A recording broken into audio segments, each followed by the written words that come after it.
Assalamualaikum. Welcome to Rabar Group of Institutions. Today we will study lesson number 1 of Standard 6th Natural Resources, Air, Water and Land. Dear students, natural resources means कुदरती ज़राए. Air, water and land हमारे कुदरती ज़राए हैं. All the things on the earth are associated with air, water and land. सारी चीजें हमारी जमीन पर हवा, पानी और जमीन से घेरी हुई है और यही एटमॉस्फेयर, हाइड्रोस्फीयर, लिथोस्फीयर के फॉर्म में मौजूद है और इसी के साथ बहुत सारी जानदार चीजें ये तीनों स्फीयर्स पर रह रही है.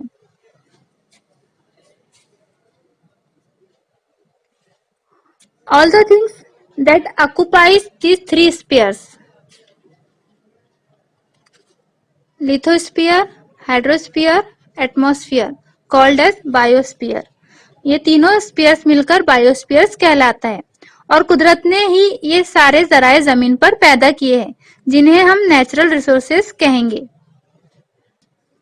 एटमॉस्फेयर, जमीन पर जो हवा मौजूद है उसे एटमॉस्फेयर कहा जाएगा. Atmosphere means air. Hydrosphere means water. It means water, present water on the earth. And lithosphere means land. This is called lithosphere. These three spheres called as biosphere. ये तीनों spheres मिलकर biospheres कहते हैं.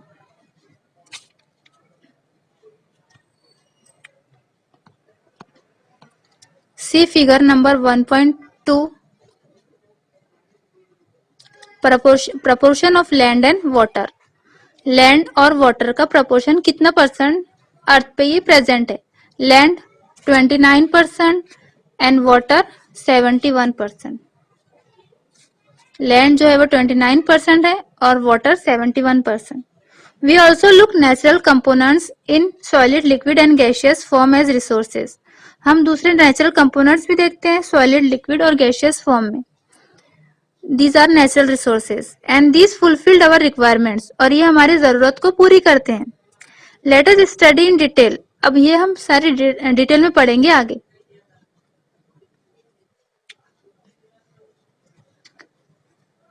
First is air. Air means हवा. Atmosphere में जो हवा रहती है तो वो nitrogen, oxygen, carbon dioxide, 6 inert gases, nitrogen dioxide, sulphur dioxide, water vapour and dust particles मिलकर बनी है. ये सारी गैसेस मिलकर एयर बनी है, हवा बनी है. और इसी के साथ 5 layers, troposphere, stratosphere, mesosphere, ionosphere, exosphere. These are the 5 layers of the atmosphere. And troposphere contains 80% of the total mass of the gas. Troposphere 80% total mass gas contains करती है, लेती है. And stratosphere 19%. Stratosphere 19%, बहुत कम रहती है stratosphere की layer atmosphere में.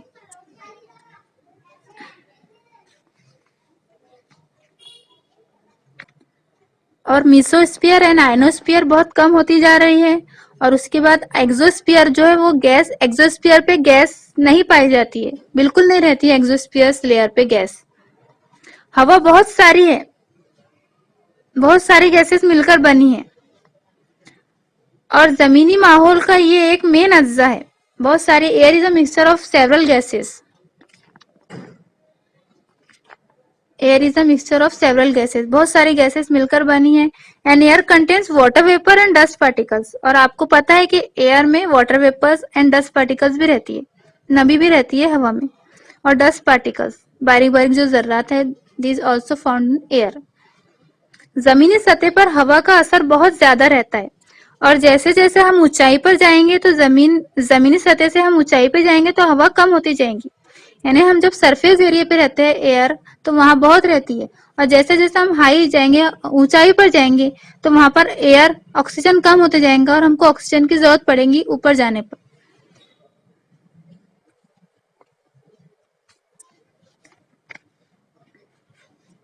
And this is the proportions of the various gases in the air. और ये बहुत सारी अलग अलग गैसेस का प्रपोर्शन है कि एयर में, हवा में कितनी परसेंट गैसेस प्रेजेंट है। Nitrogen 78%, oxygen 29%, एर्गॉन 0.09, 0.9%, other constituents of air 0.07, carbon dioxide 0.03. These are the proportions of the various gases in the air. And oxygen is very important for us.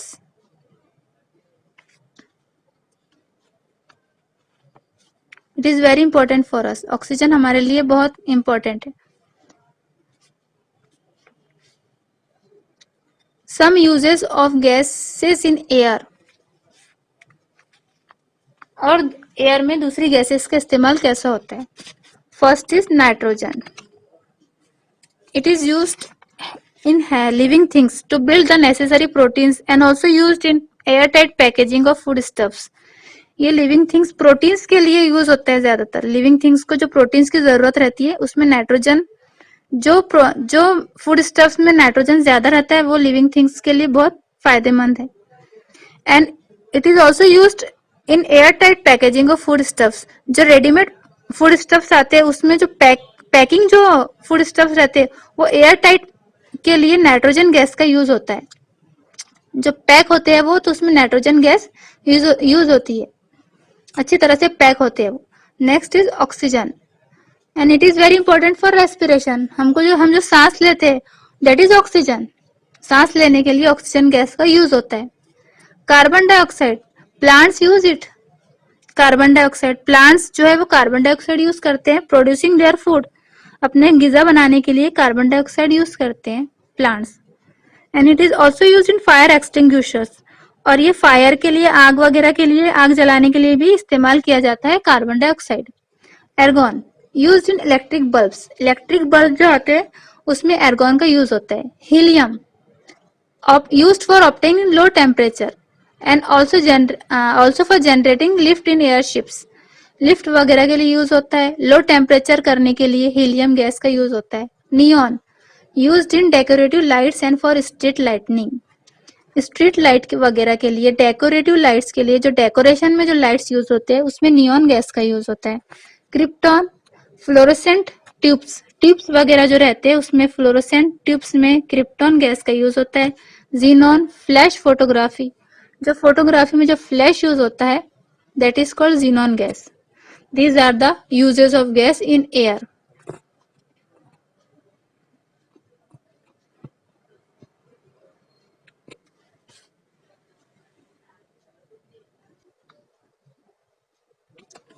Next is what is the similarity in the three pictures below? इसमें क्या similarity है, क्या दिखाई दे रही है हमको, ये तस्वीरें क्या जाहिर कर रही है हमें। These pictures show large amount of emission of smoke. हमें ये सारी तस्वीरें एक बहुत ज्यादा धुआं बता रही है जिससे एयर पोल्यूशन हो रहा है। And this directly mixes with the atmosphere, और ये डायरेक्टली एटमॉस्फेयर में, हवा में मिलती है। And it disturb the balance between the constituents of air, और इससे एयर के अंदर बहुत ज्यादा डिस्टर्बेंस पैदा होता है और जिससे एयर पोल्यूशन बढ़ रहा है। मीन्स हवा में आलूदगी बढ़ती जा रही है। ये सारी चीजें हमको ये बयान कर रही है कि फैक्ट्रीज वगैरह की वजह से हवा में आलूदगी पैदा हो रही है जिससे हम एयर पोल्यूशन कहेंगे, और ये एयर पोल्यूशन हमारे लिए बहुत नुकसानदेह है।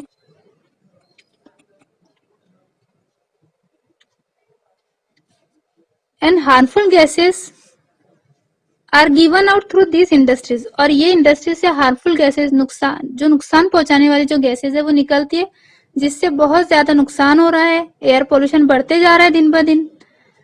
और ये harmful substances released in air through combustion of fuels, और आग जला फ्यूल्स वगैरह के यूज से ये हार्मफुल सब्सटेंसेस भी बहुत ज्यादा एयर पोल्यूशन कर रहे हैं। Nitrogen dioxide, carbon monoxide, sulphur dioxide and soot. These are the harmful substances released in air.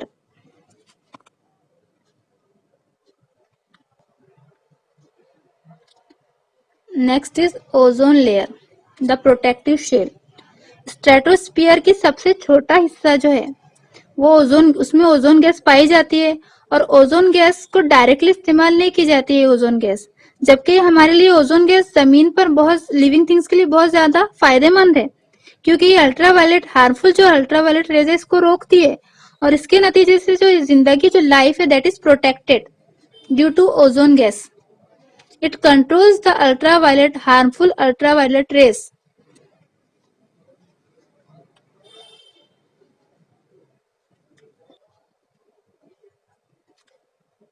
And the ozone layer is destroyed if chemical gases like carbon tetrachloride or the chlorofluorocarbons used in air conditioners and refrigerators mix with the air.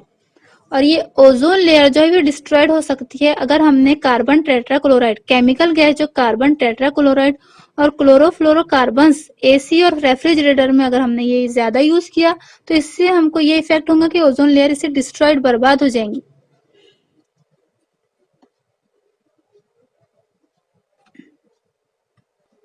And we have to careful of these harmful chemical gases like carbon tetrachloride and chlorofluorocarbons. And this ozone layer is very important for us. And 16th of September is celebrated as Ozone Protection Day.